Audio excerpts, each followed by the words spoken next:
Shalom, Israel. First of all, I like to give all honor and glory to Yahweh, and I do so by Hashem Mashak Yahushua. Second of all, I like to give double honor and glory to the elders who taught us this truth and paved the way for us to come and grow in this truth. I also like to give a strong shalom to the brethren who are diligently in this truth, seeking after righteousness and flee from the lust and cares of this world. But today, I'll be coming back with a quick video on heathens will go into slavery. Now, due to Amalek running YouTube, I will have to title this video a little bit something more PG, but that's basically what this video is about. The heathens are going to go into slavery. But we could read Isaiah 14, 1 and 2. Actually, let me get that first. The book of Isaiah chapter 14, verses 1 to 2. For the Lord will have mercy on Jacob and will yet choose Israel and set them in their own land. So like the Most High will bring back southern kingdom and northern kingdom, and will be in the land of Israel. And the strangers shall be joined with them, and they shall cleave to the house of Jacob. So like the strangers will cleave to us. Verse 2. And the people shall take them and bring them to their place, and the house of Israel shall possess them in the land of the Lord for servants and handmaids. And they shall take them captive, whose captives they were, and they shall rule over their oppressors. So like this is saying, when we the Israelites go back into the land, we're gonna have slaves come with us. But somebody, a bug that person might try to say, oh, not everybody got us. Not everybody took us captive, which will be another point I hit. But this is just to show that the heathen are going to slavery. Now, let me go to the book of Daniel 2, verse 44. Now, if you read this whole chapter in context, the Lord gave Nebuchadnezzar a dream, and like he asked Daniel to break it down, and like Daniel basically, like from Nebuchadnezzar's time, Daniel broke down like a major kingdoms that will be at play until Yahushua comes back. But I wanted to hit verse 44. And in the days of these kings, like it's like I believe he's talking about the feet.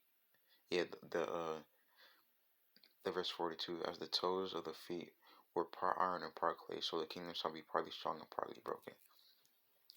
So I believe that's like talking about America, like we're partly weak and we're partly strong, or it's either talking about NATO.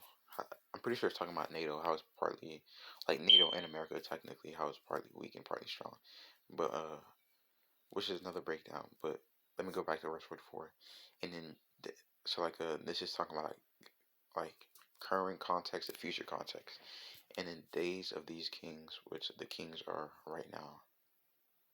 I'm not saying that Yahushua is coming like right now, but like the NATO and America is out right now. So reading on, and in the days of these kings shall the God of heaven set up a kingdom which shall never be destroyed. That didn't happen yet.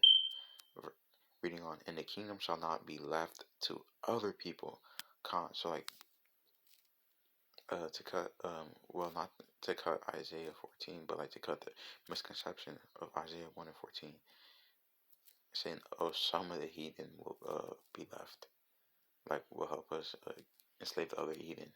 No, it says, and the kingdom shall not be left to other people. So like the heathen aren't going to be ruling the kingdom, but it shall break in pieces and consume all these kingdoms, and it shall stand forever. So like when Yahshua comes, and the 140, like when Yahshua comes and the 144 do the 144 things, like they're gonna break all the kingdoms of this world down.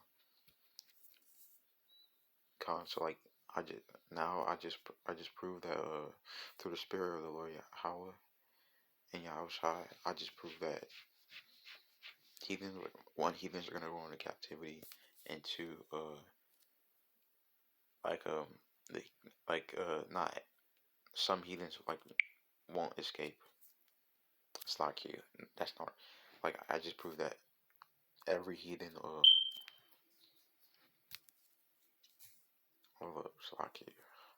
I just proved that the heathen kingdom won't be left to other people. Like the heathen won't co-rule the Israelites. So we just proved that heathen are going to slavery and they won't co-rule the Israelites. Now let's hit that boy Jeremiah 30 and verse 16. Like on to my next point. Jeremiah 30:16.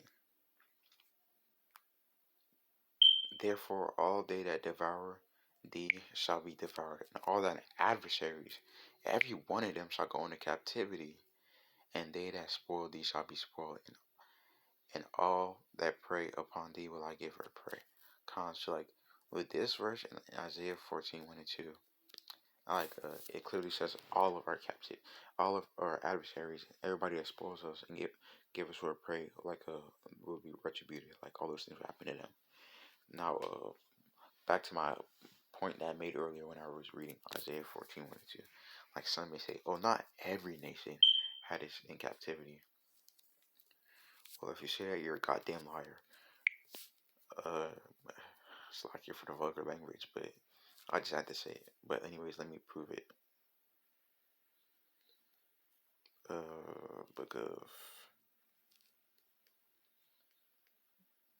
of First Maccabees, chapter 2 and verse 10.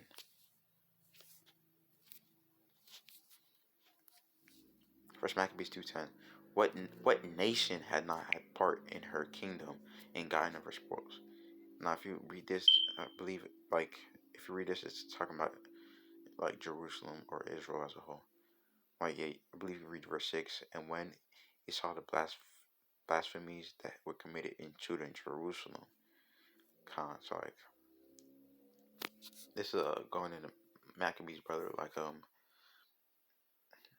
this is basically going like with the Maccabees, how they saved Israel for like a short time, and they had the Hasmonean dynasty, and like one of them said like basically how every nation destroyed us or spoiled us.